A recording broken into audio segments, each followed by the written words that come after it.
Thank you, everybody who is taking time out of your day to join us. My name is Devin. I'm with United Way of the Greater Triangle. I lead marketing and storytelling. And with me, you have David Chatham and Hannah Jessen from Angel Oak Creative. Angel Oak Creative, if for those who aren't aware, they're a marketing and public relations agency located in downtown Raleigh that works exclusively with nonprofit clients. So many of you guys might be familiar with their work, but they are local experts in storytelling, marketing, and they're seeing how storytelling is really taking off in the midst of this crisis. So United Way is committed to trying to, is adding as much value to your work as possible. And so, we wanted to provide an opportunity for everybody to really learn how to tell these stories at a time where storytelling is extremely important with everything happening. So I'll go ahead and kick it off to David and Hannah. I'm going to go ahead and mute myself and jump in towards the end. We are recording, so if any of your colleagues can't make it, we will be sharing the link over the next couple of days, so you can share it with your team. And then we just ask that everybody keep themselves on mute so that we don't have any background distractions. And finally, at the end, we'll leave some time for a Q&A. So if you think of questions throughout this, please feel free to drop your questions into the chat below. So if you just click the chat button, that'll open it up and you can drop them in. We'll start reading off questions at the end and answer them to the best of our ability. So thank you, everybody, and I will kick it off to David. Thanks, Devin. Appreciate that. I'm going to share my screen with everyone here just so you can see our presentation that we have. We are Angel Oak Creative. We certainly appreciate the opportunity today to spend time with you all and talk a little bit about digital storytelling in the age of COVID-19.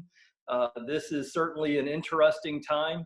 COVID-19 has really made everyone kind of re-evaluate what we do and how we do it.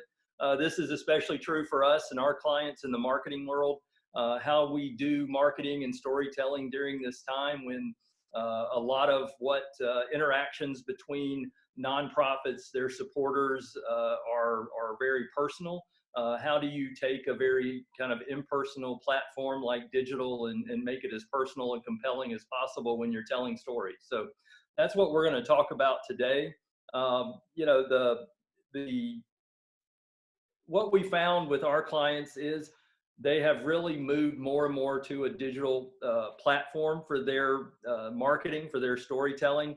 The question that they ask is, how can this be effective for us? What can we do to make this as compelling and as effective when it comes to donor engagement, when it comes to fundraising, when it comes to cultivation, all of those things that you are working on and doing on a daily basis without COVID? How do you do that with the limitations that we found within, that COVID brings? It certainly has pushed people to a more digital direction. And I think for the near term anyway, and maybe even for the long term, I think we're going to find that this digital direction is going to continue. So a lot of what we talk about today is specific to kind of what we've experienced and seen during COVID, but I think it's going to be applicable going forward, for the next 12 months at least, and probably beyond. So I'm going to let Hannah talk a little bit about what our goals are for today. Great, thanks, David.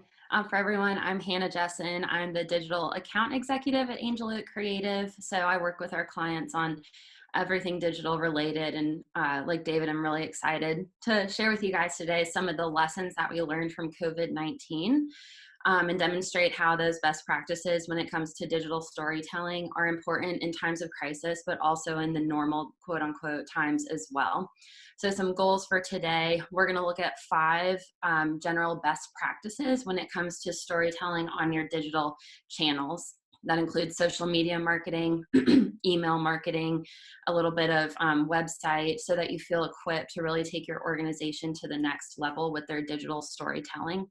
And then specifically in times of crisis, like the one we're in the midst of right now, we want to talk about how you can continue to tell good stories, even when your thoughts and your priorities are shifted elsewhere, and share why it's important to continue telling stories in times of crisis, or to start telling stories if you haven't yet. We want to show you again what makes good digital content and what doesn't make good digital content, figure out how to maximize your reach and your engagement on your channels, so that you have an audience that sticks with you in the good times and bad as well, and building an audience that really cares about you. And then at the end, like Devin said, we'll have some time for a question and answer. Really want to hear from you guys. Any questions, pain points you've been feeling, things that you maybe have experienced even in the last few months with COVID-19. I know we're all in the same boat right now. So really want to use that time to hear from you guys. So now I'm gonna jump in and start with the first of our 5 best practices when it comes to digital storytelling. And it's simply, don't make your stories something that they're not. We're encouraging you more than anything else today to embrace the authenticity that's unique to your organization. So to do this, I want to zoom out, take a high-level view of digital marketing, Crash Course 101 digital marketing. Some of you guys may already know this, but I just want to reiterate the purpose of digital marketing is brand marketing. That is to keep your brand at the forefront of people's minds, raising awareness, generating excitement. It's not necessarily that direct marketing that comes with phone calls, one-on-one relationships. Digital is a step removed. And even though we can have these interactions like we are on this webinar, it still lacks that intimate personal contact that we often seek, especially in fundraising and marketing for nonprofits. So really the purpose of it is that brand marketing. And its role, you can really see it clearly in what we call the user journey or the user funnel. Those 3 steps that all marketers want to take their people on a journey on. Awareness, letting them know who you are, what your brand is, what you're about, what you do. Consideration, letting them know their place in that work, how they can donate, volunteer, become a part of it. And then decision, ultimately convincing them to take that next step and to join you in your mission. Storytelling, particularly on digital platforms, is a way to focus and to drive that awareness and that consideration phase and build a base for their decision to ultimately become a part and buy into your mission. Decision comes really after that intentional follow-up, strong continued messaging, clear calls to action across all your digital channels, your website. People need to be exposed to your content in order to build trust in your brand. As we said, storytelling is a key driver of the awareness and consideration phases. Often a neglected phase. We want to jump right to those hard asks. We want to get them bought in immediately. But it takes time, and you first have to keep people fed and coming back for more. And I know for some of the organizations listening, that's literal and metaphorical. You want to engage your audience with constant strategic messaging that piques their interest and makes them want to learn more about your work and their place in it. The key is to make them first interested in your cause and then in the role that you play in that cause and how they can become a part of it. So some of you might be thinking, this all sounds great. I understand brand marketing. I get the purpose of it. But what if I don't have time, like in times of crisis, to really feed those awareness and consideration phases? How do I speed that up just to get more donors in the door to help us keep our doors open? So we want to share a couple ways that you can speed up that awareness and that consideration phase, specifically in times of crisis, if you don't have the luxury of weeks and months to build that brand awareness. First thing, show that your work is a part of the solution. Even if it's not immediate, obvious, even showing your industry knowledge and thought leadership opens people's eyes up to the way the crisis is uniquely affecting your work. One example you can see on the PowerPoint there, International Justice Mission is a large nonprofit that I used to work for, actually. And they work on cases of modern day slavery, so domestic violence, sex trafficking, things like that. And even though I worked there for several years, they weren't the first organization that came to my mind when all of this COVID-19 stuff really started taking off. I was thinking more, the immediate assistance, food, shelter. schools are closing. How are we going to continue to educate our kids? And I didn't necessarily shift towards the work that they do. But because they're experts in that subject matter, and modern day slavery is what they fight to eradicate, they were able to give their expertise and their perspective as to how COVID-19 was affecting the people that they seek to serve. So you can see there, they talked about, in just a simple tweet from Gary Haugen's house, the CEO, talked about how they were seeing a surge in violence against the poor during the lockdown, during the quarantine. And they even got the hashtag unsafe in lockdown trending.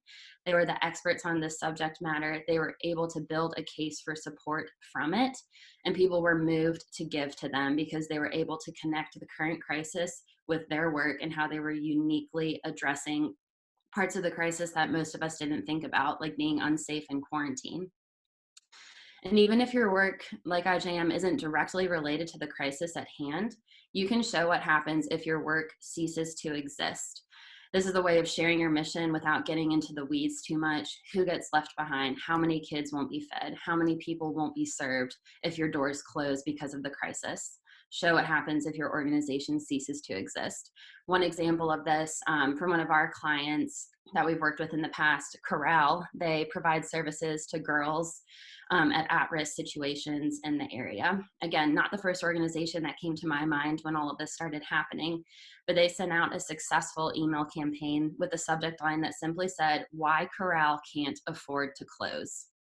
This brought in lots of funds because, similar to IJM, even though their work wasn't directly related to the crisis at hand, they were able to paint the picture of how much more at risk their girls are during the season and the impact that this crisis could have on them if their doors were to close and if they were no longer there to provide those services afterwards. So cut to the chase. Don't give the whole backstory of your brand. We don't have that luxury of time. State your why, make the ask, get them in the door, and then when the crisis is over, continue to cultivate those relationships. We've seen that crisis kind of flip-flops the process of acquiring new donors. You might not have the luxury of one-on-one conversations, building those strong relationships, getting coffee with them. You might not even have the funds to pull off a fancy marketing campaign. So it's really important as you're doing these digital efforts to capture their information so that you can intentionally build those relationships after the crisis is over, thanking them for stepping up to the plate during a challenging time. Be extra intentional with them after the fact. In a little bit, David's going to talk about one of our clients, North Raleigh Ministries, who did that. They had an urgent need, asked for it, and now that the worst is over for them, they're spending their efforts on thanking those new donors and cultivating those new relationships. And lastly, lean on your faithful donors. They signed up to support you through thick and thin, so don't be afraid to get in front of them with an email, a video of your executive director making an appeal, things like that. They signed up to support you through thick and thin, so even as you're seeking to bring new donors in the door, make sure you're also taking advantage of the champions you already have. Now, the last thing I want to talk about here before I pass it back to David is this temptation of going viral. I've felt it even doing the marketing for Angel Oak, especially during a crisis. The temptation is to get your content out there in the crazy, most unique way possible in front of as many people as possible. But going viral, as we call it in the short term, doesn't necessarily translate to more dollars, more followers in the long term. You're creating, as we say, a moment and not a movement.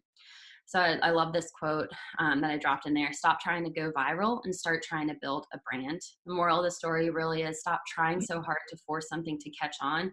Just do what you're good at. Be authentic, be raw. It doesn't have to be complicated. An email like why you can't afford to close, or a tweet from your living room explaining how your work is connected to the crisis. Those are the things that move the needle during a crisis, not necessarily those big creative ideas. Stay true to who you are and don't change your message, but just make it more relevant. So I'll pass it back over to David as he talks about some different platforms and ways to get your stories out there. Thanks, Hannah. Yeah, it's funny. I had a call the other day with someone who was interested in trying to create something viral, and they brought up the Ice Bucket Challenge. And, you know, and Hannah, one of the points you've made in the past is that, you know, when the ALS didn't really they didn't start the Ice Bucket Challenge. It was a celebrity type of person who did that. And, you know, and they have actually suffered some repercussions from that in their long-term view. So sometimes, taking the longer view and trying to look at it from the way that Hannah was suggesting is probably the wiser approach to digital, and not worrying so much about the kind of the hit and run is what I call it, is not getting too caught up on, trying to get that home run, but more about getting to first base so that you can get that initial relationship started. One of the things, point two, is don't try to do it all. Sorry.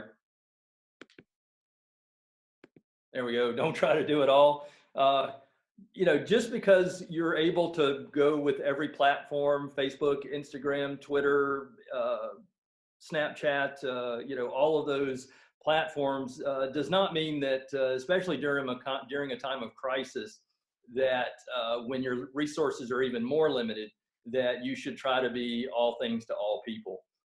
Really lean into those areas that are the best fit for you right now. Capacity, I can't count how many times in conversations with clients, the word capacity comes up. And that's something to be really mindful of. And, we talk a lot about less is more, and really focusing on quality over quantity. And all of those things, that approach is going to pay dividends as you manage the limited resources that you have. Using analytics and things like that to really understand which platforms are working well for you. We don't have time to get into a lot of analytics or things like that, but certainly being aware of what is working and what's not is going to help you make a determination of where you want to spend the time on your resources. And then ultimately, be you, do you, be authentic. Don't try to be some other organization just because you see them getting some level of success or some degree of awareness. Be authentic to yourself, be authentic to your cause, be authentic to your brand. And ultimately, those who care about that cause are going to be attracted to it. And those are the folks that you really want to engage with, over time. Knowing the platforms and their kind of their drawbacks, as well as their the positive sides of those, is helpful. For most of you probably know Facebook. Certainly looking at it from a more revealing, kind of a more personal approach. Facebook gives you the space to tell bigger stories, to tell better stories that way. Instagram is a very visual platform, using Insta Story and those sorts of things as ways to really engage people within that platform is important. The example we have here is with Maggie at Place at the Table, Maggie Kane. When all of this happened, Maggie went to Instagram, went live, and just got real with people about what was happening at Place at the Table, what their challenges were and what their needs were, and just really was encouraging and authentic. So just really taking those opportunities to do that. Another example that we have is on the right side there with a lady called Lisa Turkers.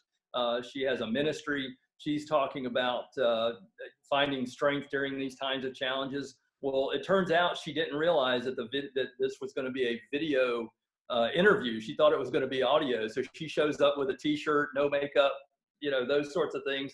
Well, she didn't let that stop her. She was authentic. She went with it. She rolled with it. And it ended up getting quite a bit of attention within her audience, and really turned out to be a positive thing. So, there's certainly being very mindful of what's happening and just being very aware of opportunities that come up is really helpful. Looking at Twitter, obviously Twitter is all about 280 characters, I guess it is now. So you've got to keep it brief. You really want to find, make sure that the audience, that the content that you have is speaking to the audience that is following you. Be pithy, be a little funny, be a little engaging, but also make sure that you're adding value. When you're talking to your audiences, you don't want everything to be a joke. Probably, you certainly want to mix it up and keep keep it interesting so that people can get a sense of that. And, we certainly Hootsuite and other things encourage you to use the same content across different platforms, and they certainly add a lot of flexibility and capacity. But just be careful you don't get too caught up into doing a cookie cutter approach to the platforms. You want to try to adapt the best you can for each of those platforms so that you're giving people the content that they can best consume on those platforms. LinkedIn is another one. That's one of my favorites. I love being on LinkedIn, and it's all about professionals connecting with each other. It's also about thought leadership. If your organization is in a position to talk about some of the critical issues of today, like homelessness, hunger, sex trafficking, all of those things, LinkedIn is a great place to be a little more academic about those discussions and to talk more about it from a corporate standpoint, and looking at what the opportunities are to engage potential sponsors or to engage corporate support is certainly that. So really just understanding the differences of those platforms and then leaning into what makes the most sense for your organization, figuring out, where are those top 2 or 3 that you should be spending your time any day of the week, but especially during a crisis is important. So, so point 2, don't try to do it all. Point 3, content is king or queen or royalty, for lack of a better term. Effective storytelling looks different with a digital audience. You don't have as much time to build the personal connection, to tell necessarily, to really build that arc that, maybe if you're familiar with StoryBrand or others that they talk about. So you've really got to build that arc quickly and get people to the point of understanding your message and the story, to build that empathy really quickly, make that connection. And then that's going to result in the engagement that you're looking for to try to get people involved and invested in your organization. Use what you have, with the time you have. Walmart is an example here. They went and used their different associates and all, and they were singing Lean on Me, and really kind of used the resources they had. They were doing the videos in their cars, in their homes, all of those sorts of things to kind of set the tone that they were trying to set. Telling stories, really keeping it sharp and to the point. Hannah mentioned North Raleigh Ministries, a client of ours. I was actually over there right when COVID first started, and they were talking about how their freezers were empty. I said, well, let's go get a picture of that and let people know that this is what is happening with you guys, and let people know how they can support you. And that one post across a couple of different channels, a couple of different platforms, resulted in almost $100,000 worth of donations, plus relationships with food providers. It created dozens of new donors, which Hannah mentioned. They're starting to kind of cultivate those relationships now. And from that, they've been able to build a consistent pipeline of information and requests that they've been able to make over that time in a way that has been authentic and helpful for their supporters to understand just exactly what they can do to support them. And using those stories of need, of reality is going to be certainly important during all of these times. Digital is a low-cost platform. That can mean a couple of things, but certainly it's a low barrier in terms of making the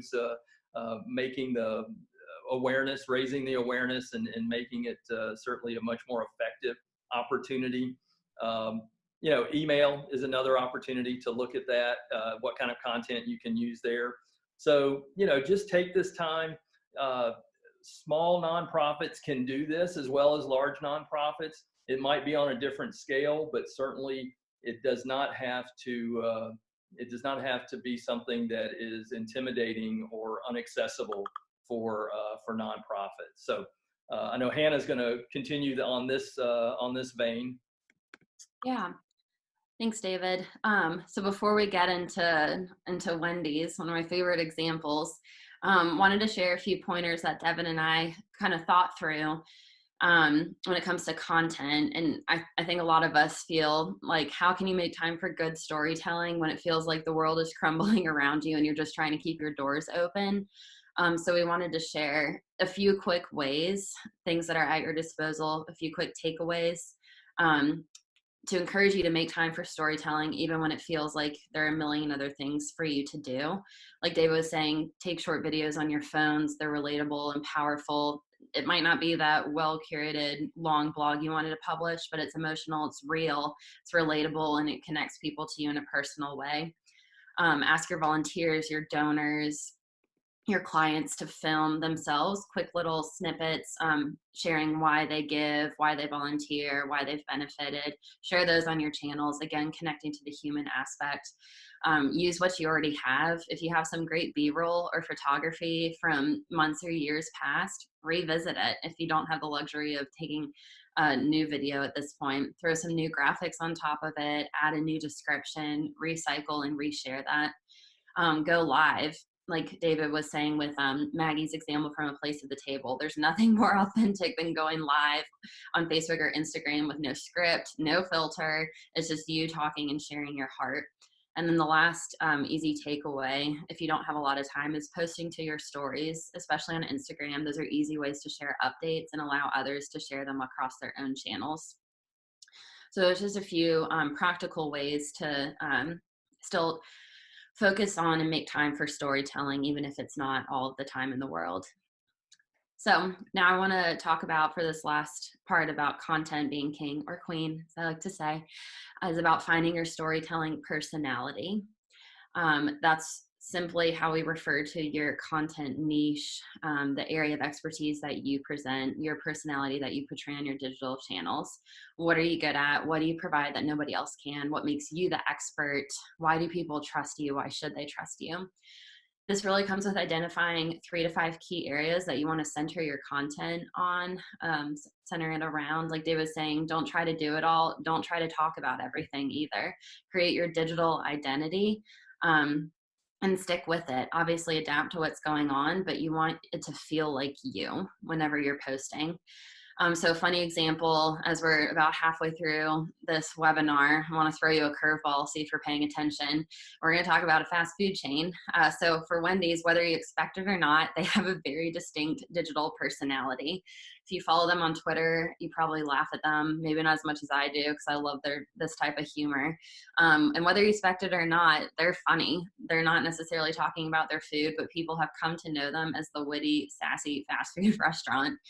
This might not fit for nonprofits. I'm not saying that you should go on your channels and start making all these jokes and using puns in every post. But it really does show the freedom that you have to be creative and fun in developing your storytelling personality, embracing the unique of your organization. So like for them, they're sassy. Questions, people will tweet at them, are you going to, what do you think about In-N-Out? Or what, going to In-N-Out, what should I get? And they said out. What do they think of Subway? It's underground transportation. They'd like to take cheap shots at their competition, and they're known for this now. And the more important thing that I want to focus on, David, if you want to click to the next part, they even changed their tune a bit during COVID-19. You still get that same sassy, witty, funny vibe, but they've taken their seat at the table when it comes to encouragement. They're staying relevant while staying true to their storytelling personality. This shows that you can remain true to your voice and your niche even in times of crisis. And all you have to do is pivot, don't start over. So when you think of Wendy's, think pivot, don't start over, don't rebrand. You'll see here that they're still clever. They're trading their roasting for some toasting so that they can honor the people around them. Instead of, we can't hug during this time. So a few weeks ago, they gave out free nugs instead of hugs. And you can go to any Wendy's drive-through and get free, I think it was a 4-pack of nugs for hugs. So again, they're still showing that funny, clever, witty side, but their content is relevant. Be who you've been all along, like they are. Just find new, unique ways to speak into the changing circumstances around you. So if you're not sure what your niche is, like Wendy's, they've got it down pat. But if you aren't sure what yours is or what people respond to, audit yourself. Like David said, spend some time on Facebook or Instagram Insights, and you'll see a trend. Notice when people are engaging. Notice what type of post get you the most reactions or comments, and seek to replicate those. For the posts that didn't perform, figure out why. Did you have a bad photo that wasn't engaging? Was the content irrelevant for what was going on? By auditing yourself, you can figure out what people are gravitating towards and what content they're excited about and what they might be seeking from you in the future. I know we talked about video a little bit. David did with the iPhones. Don't want to spend too much more time on that. Certainly can answer questions if you have it. But just some interesting stats that we found. Videos typically see 58% more engagement than static posts. And according to Google, what they've seen over the last few years, roughly 52% of people who watch videos in a survey answered that they felt more compelled to give than a static post. So again, just thinking about ways to incorporate content, figuring out what content serves you the best, and then the best channels and the best ways to tell that is really important in the normal times, in times of crisis as well. Yeah, I think Hannah, oh yeah, go ahead. One of the things that we really encourage our clients too is to be really clear about the call to action. You don't have to ask for money every time that you're posting or that you're doing that. I mean, obviously, if that's a need, you want to be really clear about it, but let them know what else they can do in the interim to either support you or to support the community, those sorts of things. But just do have something that they can do after they're finished reading the post or watching the video. Otherwise, it's kind of an unclosed loop for them. There's not a level of satisfaction there. So make sure each of your posts have something that people can do to follow up, whether it's for more information or whether it's to give or whether it's to support maybe even another organization. I mean, that, you talk about authentic, driving people towards somebody else that you think needs help as much or more than you is certainly an interesting approach that might be a little unexpected. So, and I've seen that happen, and it's amazing. It builds relationships. So sorry, Hannah. No, that's great. And it honestly segues great into the fourth point about building an audience that cares. And this idea that you need to give more than you take from them. So if you go to the next slide, David, we refer to something called the 80-20 rule. And this is kind of what David was just getting at. The idea that 80% of your posts should be deposits, giving something to your following with soft asks only. Whereas 20% should be those withdrawals, the really big asks: donate, sign up for this. During crisis, you want to use your best judgment with this. The need is obviously more urgent, but still try to find ways to balance it. So some examples really quickly of that 80% of content that should be deposits, continuing with that analogy. Those include things like what we call newsjacking. When you give your insights on news articles, blogs, podcasts that are relevant to your cause, again, educating your people on your area of expertise, curating your own content like blogs, uploading those to your website so you have a really solid presence there as well. Testimonials, getting solid quotes from your people, from your donors, your volunteers, solid quotes, really complete, good stories. Sharing videos and powerful images. A good story can only get better with good imagery. It's really important to strike this balance all the time. That way, in times of crisis, people will be more ready to step up to the plate and support you because of all of the resources and encouragement that you've given them along the way. And then when you do ask for that withdrawal, that harder ask, donate, give, sign up for a newsletter, get on our mailing list, sign up to volunteer, they'll be more ready to respond because you're balancing it and also giving stuff back to them, or giving back to other organizations and highlighting them, like David was saying.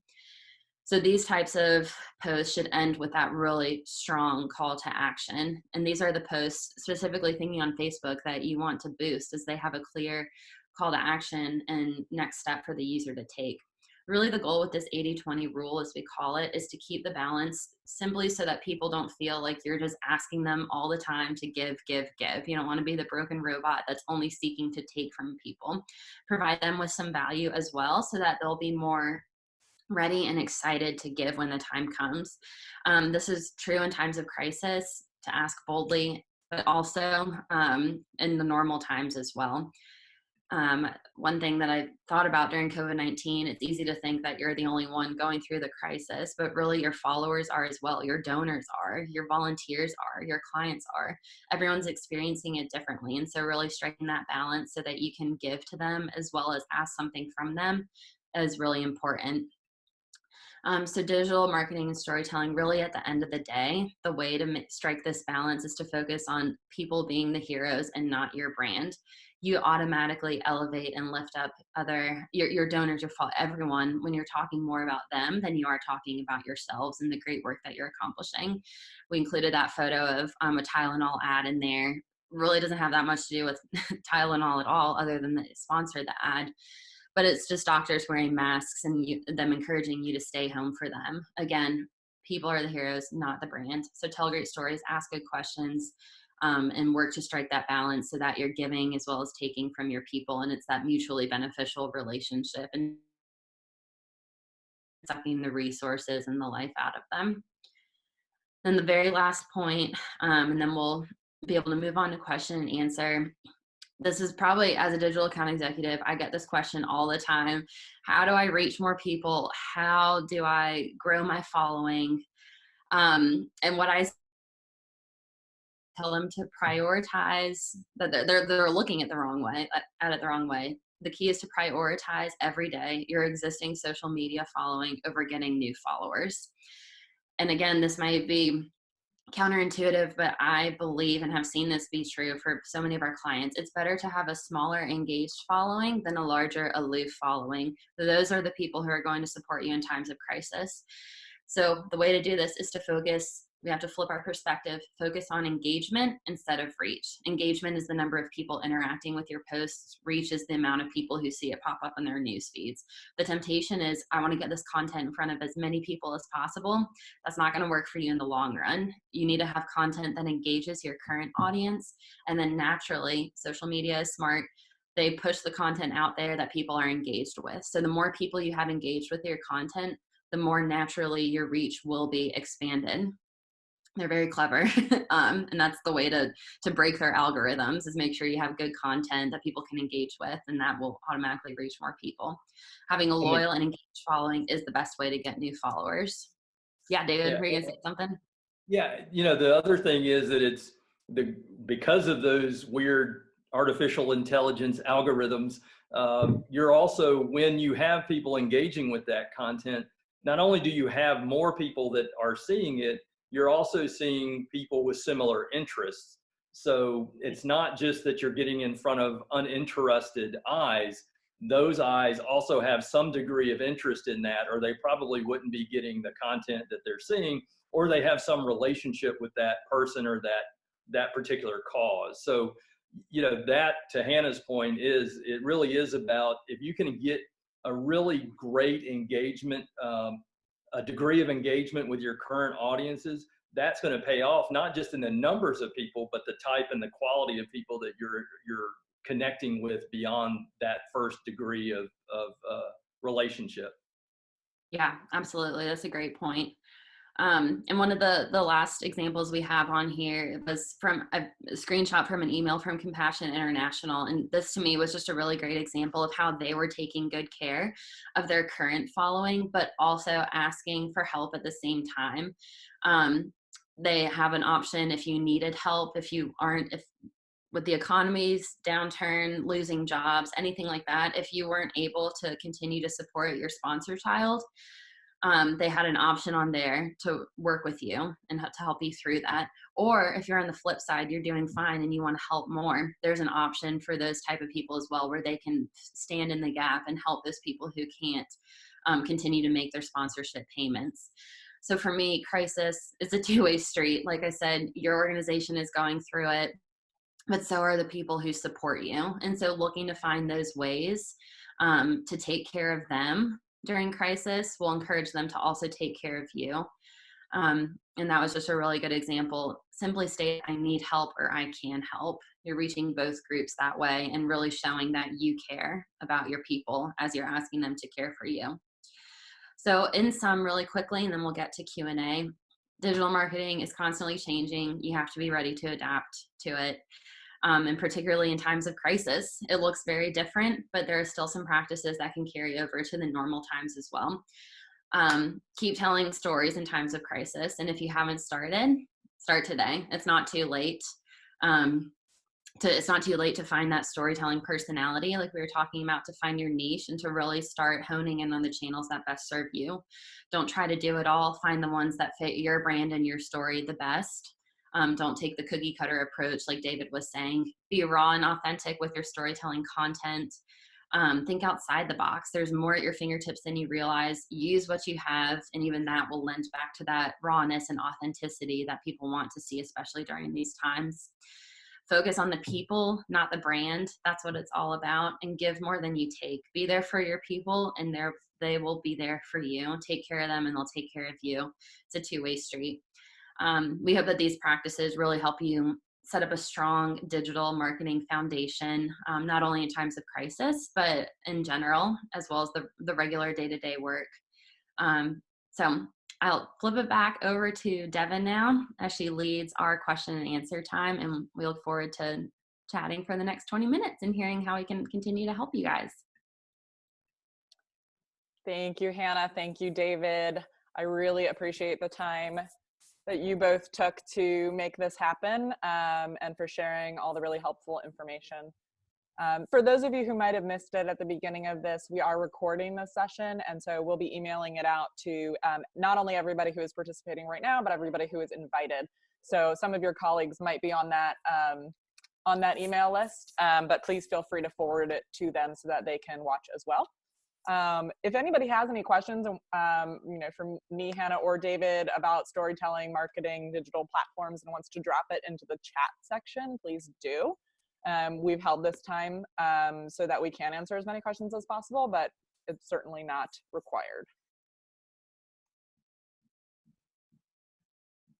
And for those of you who maybe weren't paying attention to the chat section so far, David and Hannah in one of their slides refer to 3 different pieces of content that were created by Walmart, Uber, and North Raleigh Ministries at the beginning of all of this.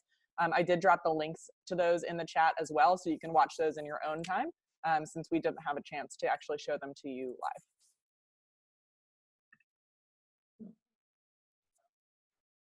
So looks like we do have one question, Devin. We do. So Nakia's asking, how can we encourage people to allow an organization to do a short photo or short video? So from a production perspective, how can we get a maybe a recipient? Is that the question, Nakia?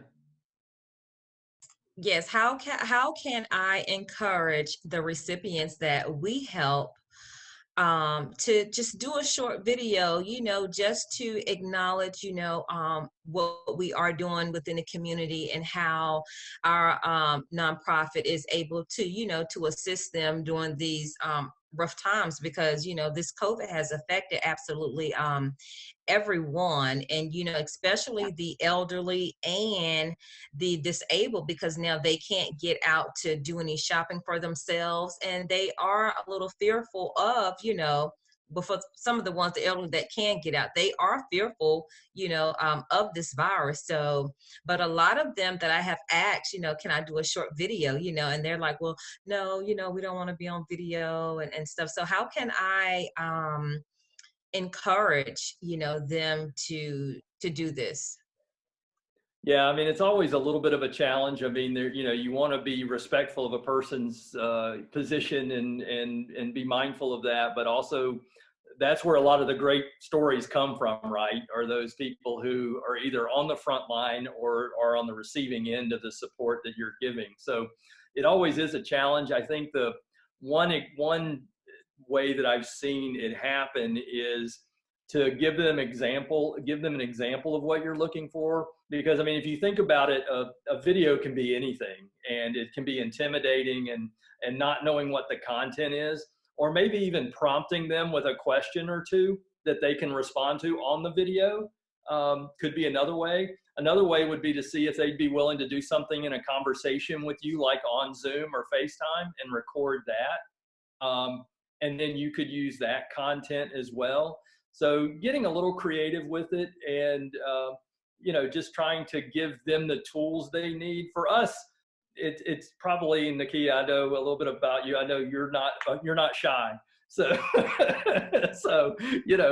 but for some people, it's a little intimidating just to kind of think, hey, everybody's going to be seeing my video. I don't want to look bad, right? So, I think being willing to, to give them a little idea, and then also you participating with them in some way can just give them some comfort and just kind of support doing that. So that might be helpful. I don't know, Hannah, Devin, you guys may have some experience with that as well. Yeah. I wrote down a few things as David was talking. I would say obviously video is leading right now. It's performing really well, but if it's ultimately going to make your clients feel uncomfortable, then it's not worth it. And so you can do things like ask them to share a brief testimonial, and you can share a quote of that with a photo on social media instead. Or if they worked closely with a certain employee or volunteer, ask if they would be willing to let that volunteer or employee share their story on their behalf. So there are other ways if they really are opposed to video. For those people, you don't want to exclude them and only film the extroverts. So think about other ways to engage them and still share their story, even if it's not over video. And I have one quick thing to add, and Nancy actually kind of spoke to this in the chat just now. I found it helpful to focus not necessarily on asking folks to showcase how they're receiving help, but how they're rising above their challenges. And how they're on their own path to recovery, because ultimately we want to show people from a place of strength as much as possible, rather than kind of pandering to the emotional woe is me side. Really show like where is your organization helping people go? How are you helping them rise above their challenges? And then shooting those videos and approaching those clients from that standpoint could be helpful as well. Yeah, really making them the hero, right? So I got a private question that I'll share really quickly because I'm sure it's relevant to everybody. The question was, what advice do we have about press releases at a time when there's so much news? And I'll kick it off really quickly. You're absolutely right. Everybody is sharing press releases right now. Everybody's asking for money. My recommendation and what we try to do is figure out how do we differentiate ourselves, instead of saying here's what we've done and can you donate here. You could say here are new impact numbers. Here are the exact people that have received help. Here are some videos. You can do it in a different format instead of a press release. Maybe it's a media advisory if it's connected to something more physical, like locations where people can receive help locally. But I'd be curious to hear what David and Hannah have to say as well. David, you're the press release wizard, so I'll let you answer this one. Well, my experience is that the media are always looking for good stories, right? Even if you feel like there's thousands of them out there, there's always room for one more. Most of them are on a 24-hour news cycle, so they've got to fill website space, they've got to fill airspace. So I'm not a huge fan of the press release itself. What I do recommend, and this is usually what I do for my clients, is I just write an email. I usually do a little bit of research to find out who's covering that particular space. So with North Raleigh Ministries, I went to look at who else was writing about food pantries and food banks. And then I reached out directly to that reporter with an updated information saying, hey, I caught that story that you wrote on this. I thought this information might be helpful. And actually 5 for 5 out of the ones that I reached out to either added it to their story or did an additional story on North Raleigh Ministries specifically. So, it rather than thinking about it in terms of mass of just sending out a press release and hoping somebody picks it up, if you can find that reporter that has some interest in that area already, and then reaching out to them. And usually you can find their email address on the website or just a little bit of Googling, you can find it. So it's not difficult, but write a really brief email, write 1 paragraph, 2 max, put a couple of pictures or a video in there, and then send it to them. And I'm guessing you're going to have better results than if you just try to send out a press release and hope somebody picks it up. Thank you, David. And on that note too, I want to add another question that we just got in regards to kind of how to message before we get to some of the social media questions. But I also wanted to add on to the point that you're saying. I did public relations in Los Angeles for 6 years, and one of the best pieces of advice that I got there, which is a very competitive news market, was to make friends, not contacts. And so I found that very helpful too. It does take a little bit more time, but making sure to reach out to the reporters who and the anchors who are covering the topics most closely related to your organization and your goals outside of when you need something from them, maybe offering to take them out for coffee, get to know them better. That is going to be very helpful and useful in the long run as well. And you might also find that you actually make some friends, which I did find in my experience. And then, and don't wait for a crisis to do it. Exactly. Exactly. Do it, do it when you're in good times as well. So exactly. And so, Devin, maybe our next webinar can be on media relations. So that would be fun. There we go. So we've got 8 minutes left. So I just want to breeze through some final questions here. One quick question on messaging, and then we'll go to the social media questions. Lindsay says her organization is hosting a documentary showcase on Thursday that highlights the stories of 3 Durham students who took alternative routes to completing their education. And she's wondering if it would be a mistake not to mention COVID-19 during the premiere. Yeah. You want to take it, Dave, or you want me to jump in? Yeah, go ahead. I was going to say, this is hard and something that even we've been struggling through as we post, because we want to be relevant and not ignore what's going on. I would say the whole night doesn't have to be about that. It's dominated so much of our lives right now already. If anything, it might be refreshing for people to have a break from it.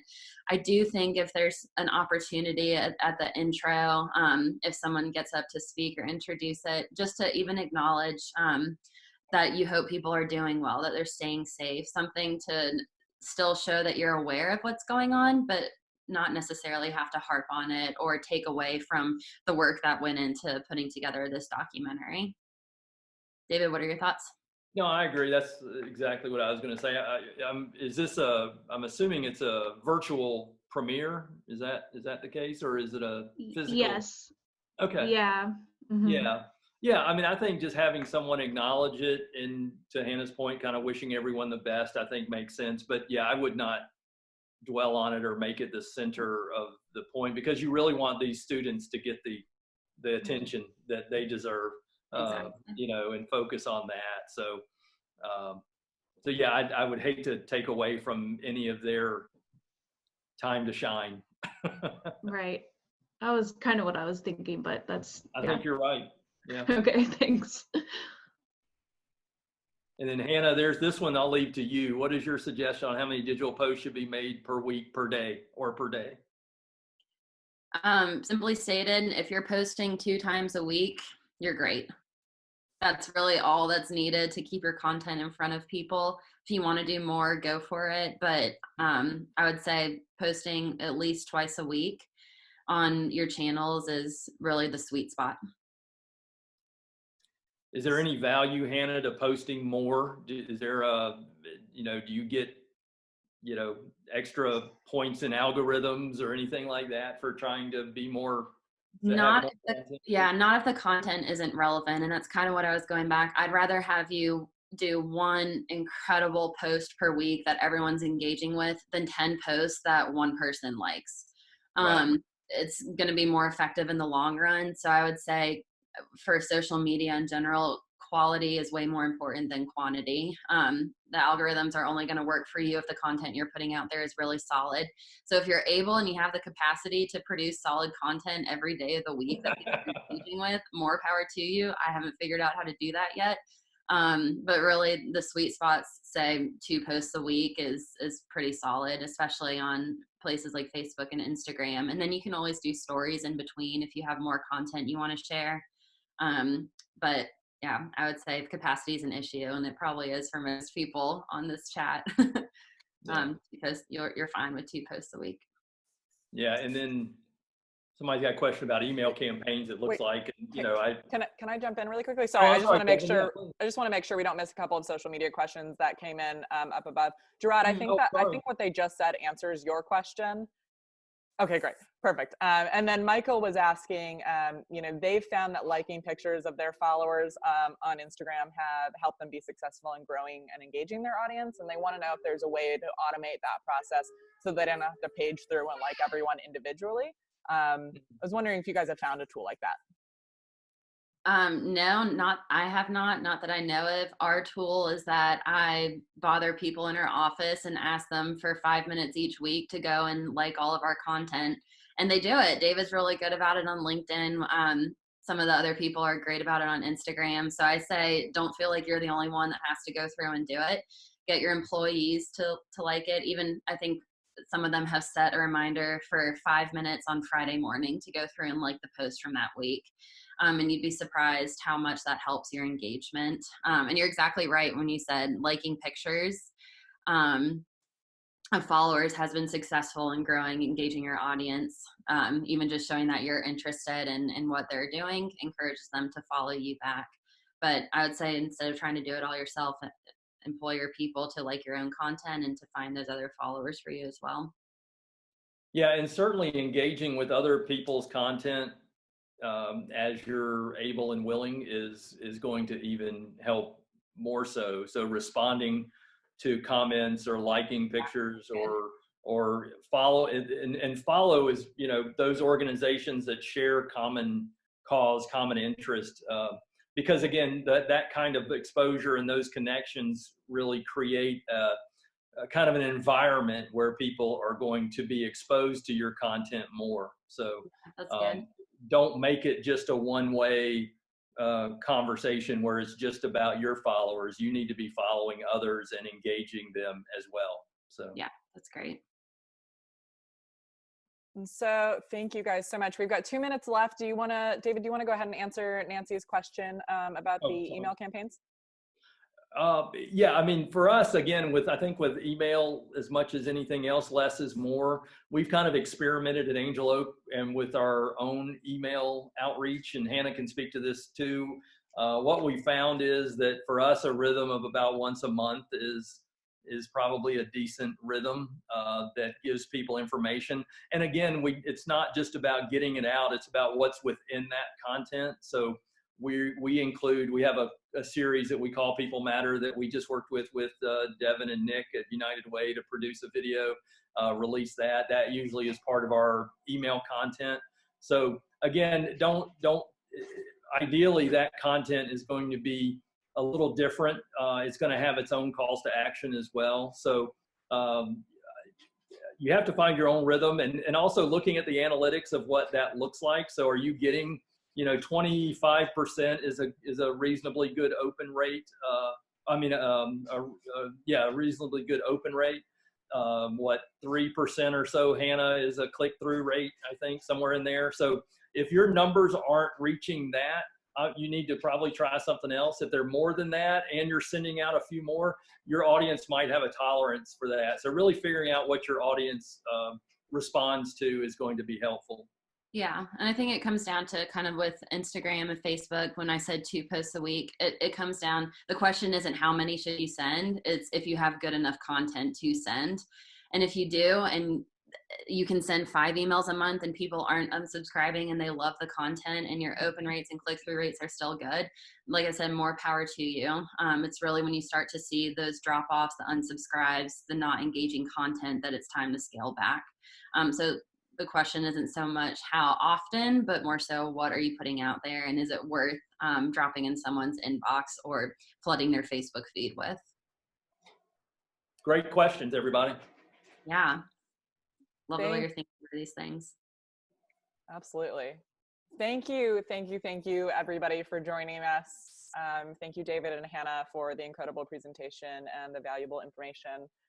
Do you guys want to leave with any parting words? Thank you. Thank you, and you got this. That's right. Thank you guys all. Best wishes, and we just thank you for all the work you're doing in our community. We love nonprofits, and just encourage you to continue the hard work, and don't hesitate to reach out if we can help in any way. And follow us on social media, and we'll follow you. All right. Thank you, everybody. Have a good rest of your day. Thank you, guys. Take care.